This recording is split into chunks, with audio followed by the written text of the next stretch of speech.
The Super Bowl is not just about football. I really want to give you an insight into how I analyze the game, any game that I'm watching, that I'm observing, that I'm playing, giving you that performance review and how you can do this too. Because in the Super Bowl specifically, it showcased that mental toughness, that preparation, the resilience at the highest level, which is something that we want to work on and we want to use. This year's Super Bowl was no different. We saw incredible comebacks. We saw, which we didn't really see any comebacks really, but we saw the moments of a little bit of doubt. We saw the times when teams played like they wanted it more. And we as the athletes, as the coaches, as the competitors can learn a lot from this. So I ask, what can we learn from this? How do these high stake performances that we see on the TV that if we're so lucky to, we can go to use in our tool belt for our mental performance tools to use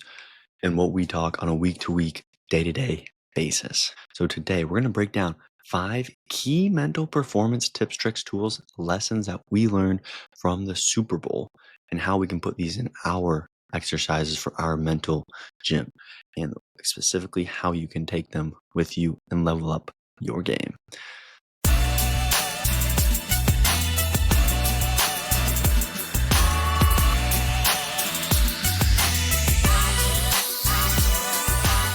Hey y'all, welcome to the Athlete's Health Deep Dive, the weekly episode where we get a mental performance theme of the week, dive deep into its insights through some tips, tricks, and tools to apply this. The tricks are to remember it, and the tips are just what it's about. Now the goal here is to bring you more value, the audience, the athletes, the coaches, the organizations, the parents, anyone, giving you a glimpse into some longer conversations around a mental performance topic, mental performance theme, and what some conversation points in our coaching could entail. Now, ultimately, hoping to give you these tricks, tips, tools, hoping you can add these tools to your tool belt, your bag, and up your mental performance. Use these exercises and level up your game. So each week we have a theme, and this week's theme is mental performance lessons from the Super Bowl.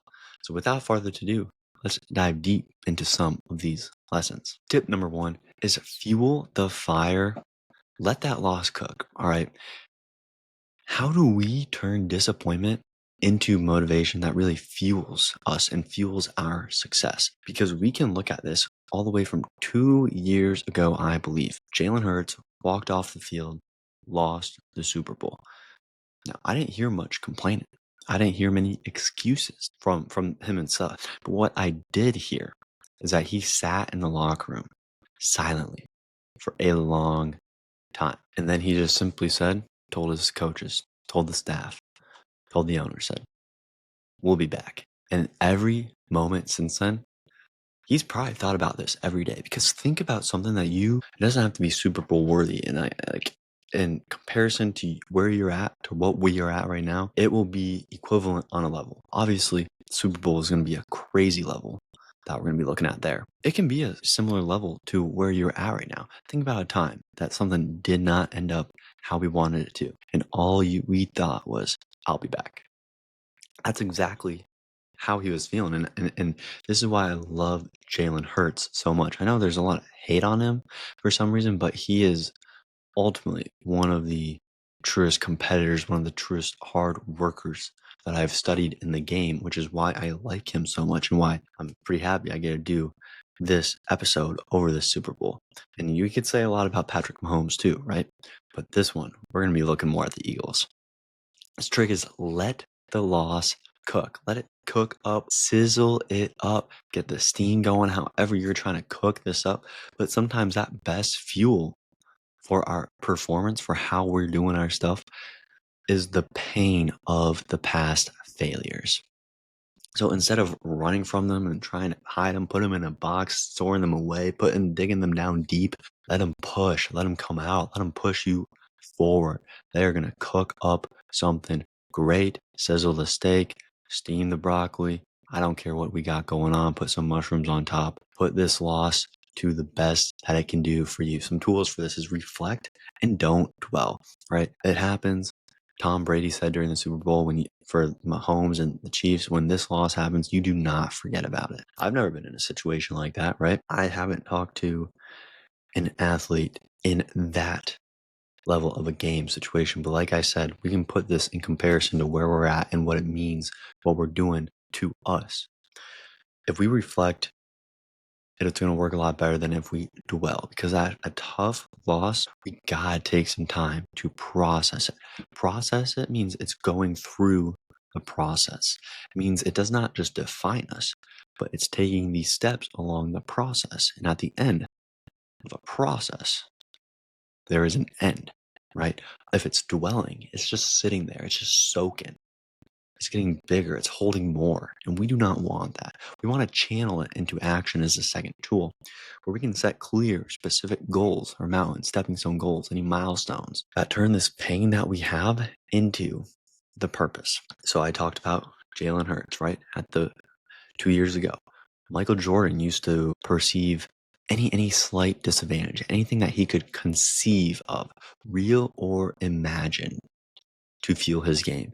If no one was talking trash to him because he was Michael Jordan, he would make something up about what the other team would say to himself, just so he would come out there fired up and ready to kill. He did not get bitter, especially when he made him up. He got better. He used that fuel to cook up something great. And Jalen Hurts did the same with this first trick of fuel the fire, let the loss cook. I have a feeling this episode might go a little longer, but we're diving into these recent events. And I'm probably going to do this more often of some things that recently are happening. We got a lot of them coming up in the sports world, so it's going to be pretty fun for us to do. Number 2, stay hungry. We got the dog mentality here because you got to keep that edge. You got to keep it sharp. But how do you do that when success is either been in reach and we got that reach and we just are holding on to it, or it's almost in reach? And this is where we really want to work on staying hungry. Because if we look at that game, if we look at the Super Bowl, the Eagles just played like they wanted it more. And I don't think you can argue that with me, right? Every hit, if we're going on defense, every play on offense, you could see the hunger, the drive, the taste they wanted of success. And when a team is playing like that, it is obvious. They are not just showing up. They are hunting it down. That's why this trick is the dog mentality, because success does not belong to the most talented. Yes, maybe at one time or if no one is putting in the work, yes, and that success or the talent definitely helps. I am not knocking that at all, right? I've seen people who have the talent and they naturally are up there, but that success oftentimes also belongs to the hungriest of people. You have to act like you're always one step behind, that you are fueled, that you are trying to cook something up. Even when you are ahead, we have to flip it around and make sure that we are always trying to be hunting down. To do that, we can find our why. This is one that I always like to work with people on, but it's finding that deep, personal reason for why we are competing. What is it that maybe no one even knows? Maybe you don't even want to share it with anyone, but it is that reason that gets you going, that why. And if we don't think about this, if we don't acknowledge this, if we don't keep seeing it on a constant, we're not going to use it because it's so deep. We're going to stay surface level. And the other thing that we can do is act like we're chasing, not defending. If you watch that game, the Eagles were chasing something. The Chiefs just they're kind of defending. I'm staying on the defense for our Super Bowl, trying to get the 3-peat. But it didn't seem like they were really chasing it, or it seemed like the Eagles were chasing that win, the Super Bowl win, much more. And it does not matter where we are. We stay in that mindset of pursuit. If I tie this to a different level, in 2022, when the Georgia Bulldogs, if we follow NCAA football, they constantly were saying, and I got this written down here, we will not be hunted at the University of Georgia. We are the ones doing the hunting. Now, this was one of their best seasons, if you remember, right? And they beat Alabama in the championship. They were hunting. They were not getting hunted down. They stayed on the hunting. They wanted to take over. And rightfully so, I could say that's what they did. They played like they were still proving something, that they had something to prove. And I wanted to see the Eagles win because I wanted to see Saquon and Jalen Hurts win. You could say, you could definitely say that the Eagles were a little more hungry in this Super Bowl. And ultimately, they were using this tip too of staying hungry, using that dog mentality. Thank you for tuning in to the Athletes Health Podcast, and I just wanted to share what we're all about. The Athletes Health is an online mental gym helping athletes build confidence and resilience in both sports and life. Now, we've got something for everyone, whether it's the free newsletters, tips and tricks on them, or engaging social media content where we're broadcasting these episodes and sharing these actionable insights for you to take home and use right away. Athletes, coaches, parents, even teams, we're offering everything from these free resources to personalized coaching and monthly memberships in the gym. Plus, with partners who share our vision, we're creating multiple ways to check in and grow with us wherever you are. Now, if you have questions about the athlete's health or just want to chat about mental performance in life and just want to talk it up, reach out anytime. Now, together, we're building TAH Titans, those resilient, hardworking, and ready to conquer their goals people, athletes. Now, let's get back to this episode. Keep striving towards greatness. Number 3, avoid the comfort trap. We want to never feel safe, because what happens when a team starts to relax, when they start to relax too early? The Chiefs looked comfortable for a moment, right off the gate, like when they were walking up, for the coin toss, 50-50 bet. What is it going to be? They looked comfortable. And that's when everything basically slips away, right? First possessions come out, maybe we'll be okay. Eagles were hungry. They weren't feeling safe. They knew who they were playing. But the Chiefs, it almost seemed like they were in a comfort trap. Teams, players, individuals. It can happen to any along the line there. And it's when we feel safe. It's when we stop being so aggressive. So that's why this trick is to never feel safe. Tom Brady said this. He said, I think it was 8 minutes left in the fourth quarter. He was like, yeah, you're still got to be pedal to the metal against this Chiefs team. You cannot let a smile break until that clock hits 0, 0, 0. And that's kind of exactly what they did. We do not want to think we've got this. Okay. It's the moment we start losing it. We have to stay locked in. And that's what Tom Brady having him as the announcer was pretty funny, because that's one thing that he kept referencing. And see, this is how I analyze the game in any game that we see. This is why the athlete's health is leveling up to be that mental gym for the confidence, for the performance in both the sports, next game tendencies, and just overall life for these athletes, for these organizations. But anyways, Tom Brady was reflecting back to one of his chances when he had the three-peat. He said, yeah, we went up against the Giants and I was comfortable, right? I went into that just knowing we were going to win. And there's a difference from knowing we're going to win and hunting, never feeling safe, and knowing we're going to win and just being safe and being on that defense, right? And he was feeling safe. So some things, that they probably did that they could have done. I wasn't in the locker room, but halftime, okay? And it doesn't have to be halftime, but we got to reset at a time. This could just be a quick mental break that we have, but we have to remind ourselves that nothing is won yet. So going into the locker room, Eagles are probably thinking that too. Reset at halftime. Game is 0-0. We have to try to go pedal to the metal, foot in the mouth once again.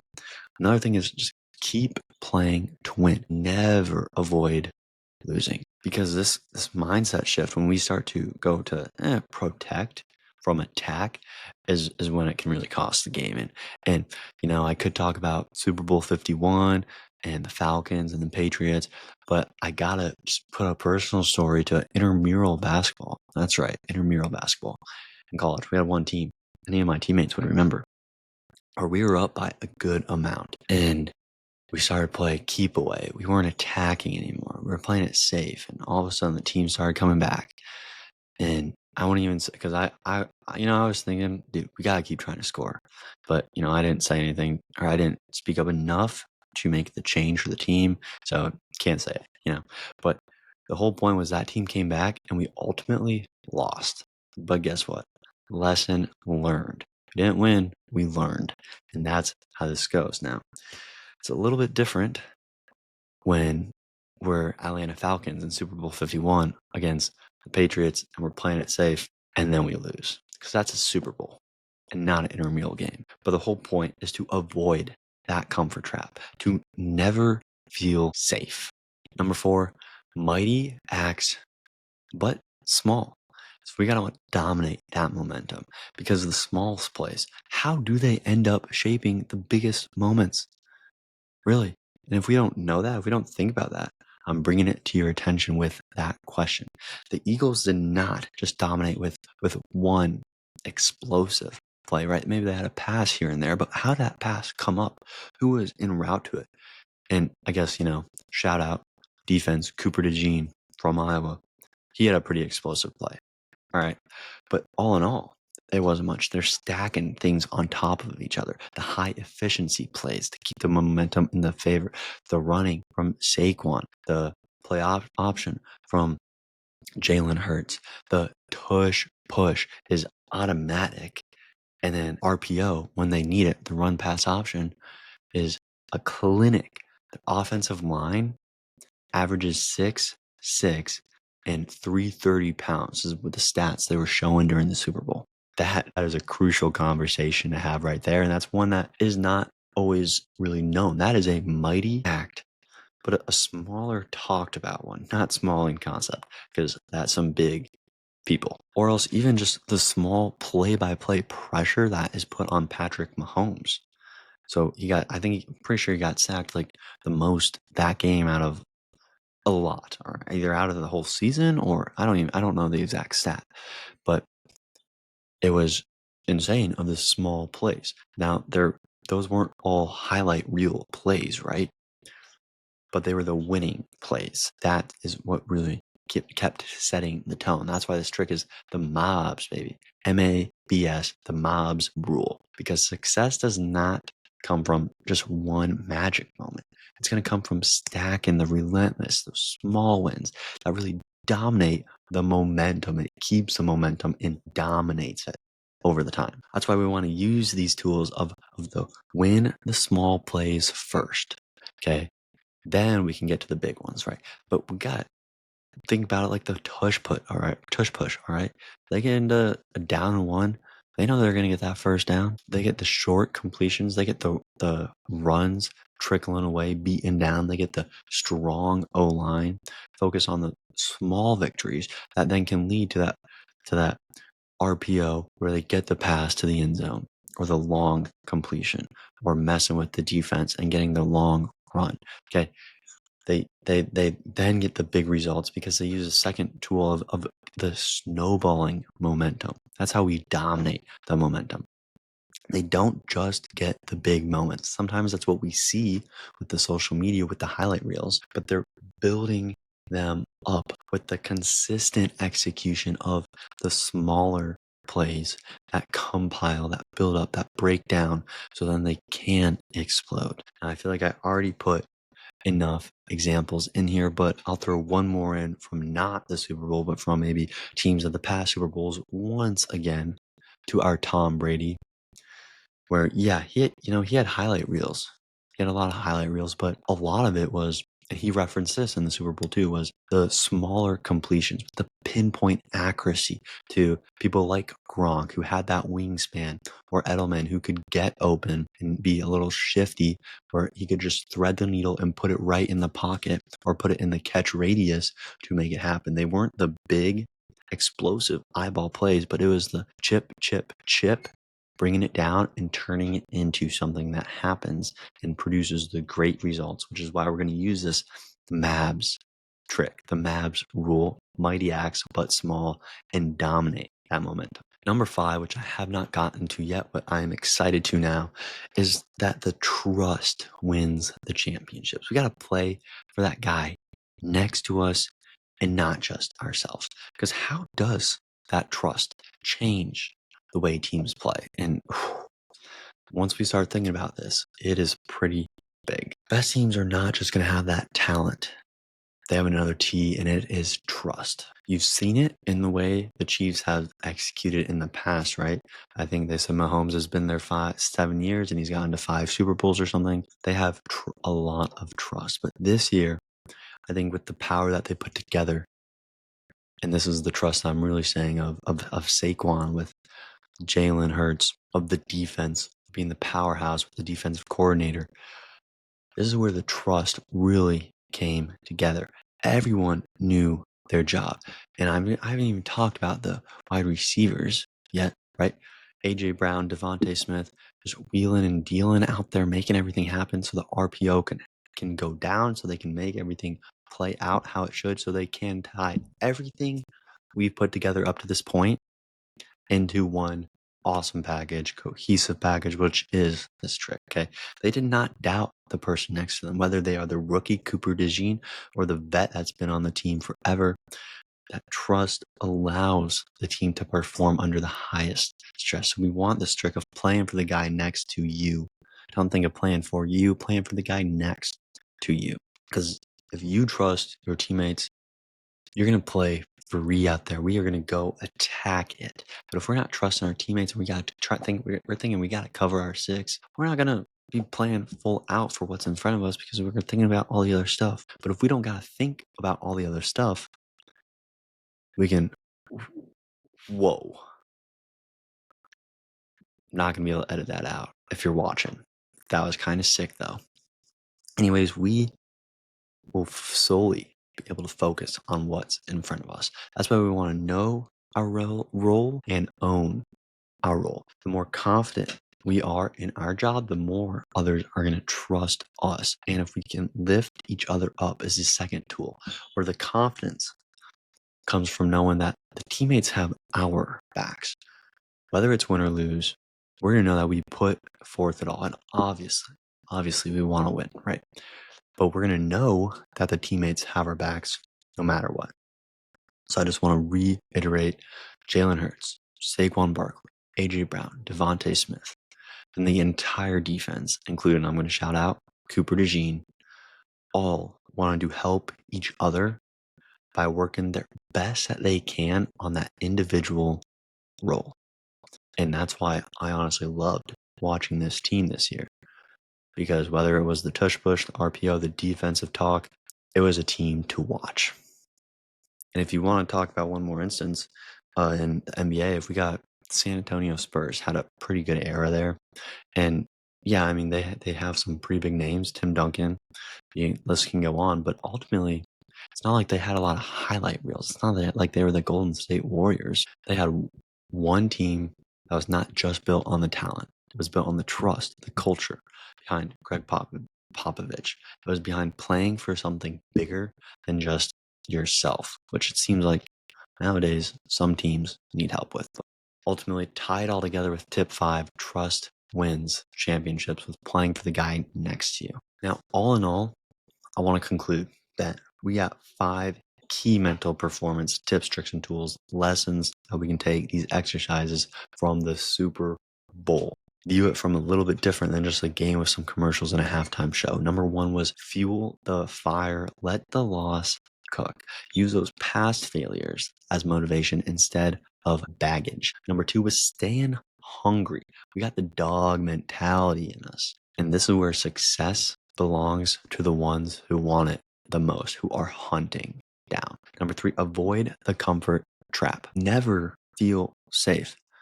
Playing to not lose is a recipe to play to win, to hunt.